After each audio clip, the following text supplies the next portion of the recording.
ഹിസ്ബുള്ളയുമായുള്ള സമ്പൂർണ്ണ യുദ്ധത്തിന് ഇസ്രായേൽ തയ്യാറെടുക്കുന്നുവെന്ന് സൂചിപ്പിക്കുന്ന വാർത്തകൾ അന്താരാഷ്ട്ര മാധ്യമങ്ങൾ നിരന്തരം റിപ്പോർട്ട് ചെയ്തുകൊണ്ടിരിക്കെ സയനിസ്റ്റുകളുടെ ഒരു ഭീഷണിയും ലെബനൻ സായുധ സംഘത്തെ ഒട്ടും ബാധിക്കുന്നേയില്ല.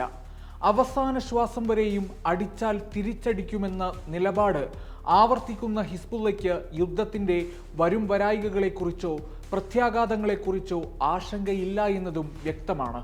സായുധ സംഘത്തിലെ മുതിർന്ന കമാൻഡർ മുഹമ്മദ് നിമാഹ് നാസറിനെ കൊലപ്പെടുത്തിയതിന് ആ ആക്രമണത്തിന് മറുപടിയായി ഇസ്രായേൽ സൈനിക കേന്ദ്രങ്ങളിലേക്ക് 200-ലധികം റോക്കറ്റുകളും ഡ്രോണുകളുമാണ് ഹിസ്ബുള്ള പറത്തിവിട്ടത്.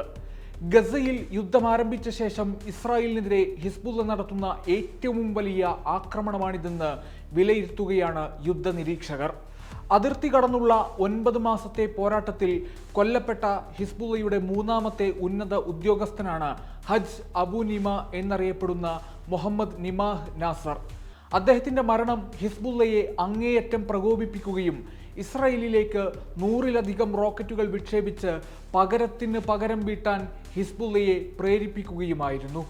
ലെബനൻ ഇസ്രായേൽ അതിർത്തിയിലെ ഏറ്റവും വലിയ ആക്രമണമാണിതെന്ന് അന്താരാഷ്ട്ര മാധ്യമങ്ങളും വിലയിരുത്തുകയാണ്.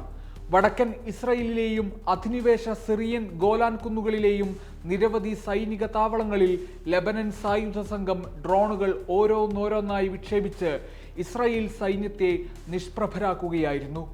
ഗോലാൻ കുന്നുകളിലെ സൈനിക കേന്ദ്രങ്ങൾക്ക് നേരെ 200ഓളം വരുന്ന കത്യുഷ റോക്കറ്റുകളാണ് ഹിസ്ബുള്ള വിക്ഷേപിച്ചത്.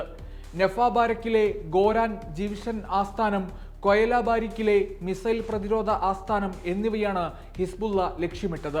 പുലർച്ചെയുണ്ടായ ആക്രമണത്തിനിടെ 20 മിനിറ്റിനുള്ളിൽ 7 സൈറൺ മുഴങ്ങിയതായി ഇസ്രായേലി മാധ്യമങ്ങൾ റിപ്പോർട്ട് ചെയ്തിട്ടുണ്ട്. ഹിസ്ബുള്ളയുടെ ഡ്രോണുകളും റോക്കറ്റുകളും തങ്ങളുടെ രാജ്യത്തേക്ക് കടന്നാക്രമണം നടത്തിയതിന് തൊട്ടുപിന്നാലെ തെക്കൻ ലെബനനെ ആക്രമിച്ചെന്നും ലെബനൻ സംഘത്തിന്റെ വ്യോമലക്ഷ്യങ്ങളെ മിക്കതും തടഞ്ഞുവെന്നും ഇസ്രായേൽ അവകാശപ്പെടുന്നുണ്ട്. ആക്രമണത്തെ തുടർന്ന് വടക്കൻ ഇസ്രായേലിലെ നിരവധി പ്രദേശങ്ങളിൽ വൻ തീപിടുത്തമുണ്ടായതായാണ് റിപ്പോർട്ടുകൾ. ഇസ്രായേൽ സൈനികർ ഉള്ള വാഹനത്തിന് നേരെ ഒരു പ്രൊജക്ടൈൽ ഇടിച്ചതായി ഇസ്രായേലി മാധ്യമങ്ങൾ റിപ്പോർട്ട് ചെയ്തിട്ടുണ്ട്. 2 കെട്ടിടങ്ങൾക്ക് നേരെ ആക്രമണമുണ്ടായതായും റിപ്പോർട്ടുകൾ സൂചിപ്പിക്കുന്നു. പടിഞ്ഞാറ് നഹാരിയ മുതൽ കിഴക്ക് ഗോലാൻ വരെയുള്ള വടക്കൻ മേഖലയുടെ വിവിധ ഭാഗങ്ങളിൽ 90 മിനിറ്റിനുള്ളിൽ 17 അലേർട്ടുകൾ മുഴങ്ങിയതായി IDF അറിയിച്ചിട്ടുണ്ട്. അതിനിടെ യുദ്ധം ഏതെങ്കിലും വിധത്തിൽ തടയണമെന്ന് ആവശ്യപ്പെട്ട് അമേരിക്കയും യൂറോപ്യൻ രാജ്യങ്ങളും അറബ് മധ്യസ്ഥരെ ലെബനനിലേക്ക് അയച്ചിരിക്കുകയാണ്. ഹിസ്ബുള്ളയുമായുള്ള സംഘർഷങ്ങൾ രൂക്ഷമായിരിക്കെ നയതന്ത്ര പരിഹാരത്തിനുള്ള ശ്രമങ്ങൾ പരാജയപ്പെട്ടാൽ തങ്ങൾ ലെബനനിൽ യുദ്ധത്തിന് പോകുമെന്ന് ആവർത്തിക്കുകയാണ് ഇസ്രായേലി ഉദ്യോഗസ്ഥർ. അതിർത്തി സംഘർഷങ്ങളിൽ ഇതുവരെ 496 പേർ കൊല്ലപ്പെട്ടിട്ടുണ്ടെന്നാണ് കണക്കുകൾ സൂചിപ്പിക്കുന്നത്. 106 സാധാരണക്കാരും 15 സൈനികരും കൊല്ലപ്പെട്ടുവെന്നാണ് ഇസ്രായേൽ ഉദ്യോഗസ്ഥരുടെ കണക്ക്. ഞങ്ങൾ ലെബനനെ ആക്രമിക്കാൻ പോകുകയാണെന്ന് നെതന്യാഹു പറഞ്ഞുകൊണ്ടേയിരിക്കുന്നു. നമ്മൾ ഹിസ്ബുള്ളയെ നശിപ്പിക്കാൻ പോകുന്നു.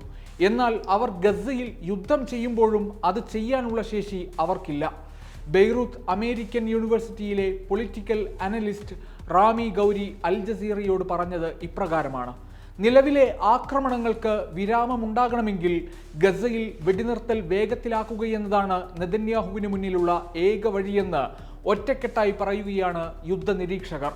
ഹിസ്ബുള്ളയും ഇസ്രായേലും തമ്മിലുള്ള വെടിവെപ്പ് രൂക്ഷമായതിൽ താൻ വളരെയധികം ആശങ്കാകുലനാണെന്ന് UN മേധാവി അന്റോണിയോ ഗുട്ടറസിന്റെ വക്താവ് സ്റ്റെഫാൻ ഡുജാറിക്കും വ്യക്തമാക്കി. അതിനിടെ ഇസ്രായേൽ ആക്രമണം കടുപ്പിച്ചതിനൊപ്പം ഗസയിൽ ഫലസ്തീൻ പോരാളികളുടെ തിരിച്ചടിയും മുറയ്ക്ക് നടക്കുന്നുണ്ട്. 24 മണിക്കൂറിനുള്ളിൽ 3 സയനിസ്റ്റ് സൈനികരെ കൂടി പോരാളികൾ വധിച്ചുവെന്നാണ് റിപ്പോർട്ടുകൾ. വടക്കൻ ഗസയിലെ ഇസ്രായേലിന്റെ മെർക്കാവ ടാങ്കിന് നേരെ ഹമാസ് പോരാളികൾ തൊടുത്തുവിട്ട മിസൈൽ ആക്രമണത്തിലാണ് ഒരാൾ മരിച്ചത്. ഇതോടെ ഒക്ടോബർ 7-ന് ശേഷം കൊല്ലപ്പെട്ട സയനിസ്റ്റ് സൈനികരുടെ എണ്ണം 676 ആയി. ഇതിൽ 322 പേർ ഗസയിൽ കരയാക്രമണം തുടങ്ങിയ ശേഷമാണ് കൊല്ലപ്പെട്ടത്. അതിനിടെ യമനിലെ ഹൂത്തി വിമതരെ ഒതുക്കിയെന്ന ഇസ്രായേലിന്റെയും അമേരിക്കയുടെയും വാദങ്ങൾ കള്ളമെന്ന് തെളിയിക്കുന്ന കണക്കുകൾ കഴിഞ്ഞ ദിവസം പുറത്തുവന്നിരുന്നു. കഴിഞ്ഞ ജൂണിലാണ് ചെങ്കടലിൽ ഏറ്റവും കൂടുതൽ കപ്പലുകൾ ആക്രമിക്കപ്പെട്ടത്. കഴിഞ്ഞ മാസം മാത്രമായി 16 ആക്രമണങ്ങളാണ് ചെങ്കടലിലെ വാണിജ്യ കപ്പലുകളെ ലക്ഷ്യം വെച്ച് ഹൂത്തികൾ നടത്തിയതെന്ന് ബ്രിട്ടൻ ആസ്ഥാനമായ UK മാരിടൈം ട്രേഡ് ഓപ്പറേഷൻസ് പ്രസിദ്ധീകരിച്ച റിപ്പോർട്ടിൽ പറയുന്നു. ഫലസ്തീനികൾക്ക് നേരെ ഇസ്രായേൽ നടത്തുന്ന ആക്രമണങ്ങൾക്കുള്ള പ്രതികാരമെന്നോണമാണ് പശ്ചിമേഷ്യയിലെ തന്ത്രപ്രധാന വാണിജ്യ ഇടനാഴിയായ ചെങ്കടൽ വഴി പോകുന്ന ഇസ്രായേലുമായി ബന്ധമുള്ള കപ്പലുകളെ ഹൂത്തികൾ ആക്രമിച്ചു തുടങ്ങിയത്. ചെങ്കടലിന് പുറമെ ഏദൻ കടലിടുക്ക്, അറബിക്കടൽ, ഇന്ത്യൻ മഹാസമുദ്രം തുടങ്ങിയ കടൽപാതകളിലും ഹൂത്തികൾ അക്രമം അഴിച്ചുവിട്ടിരുന്നു. ഇതുവരെ 60-ലധികം കപ്പലുകളാണ് ഹൂത്തികൾ ആക്രമിച്ചത്. കഴിഞ്ഞ ഡിസംബറിലാണ് ഏറ്റവും കൂടുതൽ ആക്രമണം ഹൂത്തികൾ നടത്തിയതും. ഔദ്യോഗികമായി സ്ഥിരീകരിക്കാത്ത നിരവധി ആക്രമണങ്ങളും നടന്നതായി റിപ്പോർട്ടുകളുണ്ട്.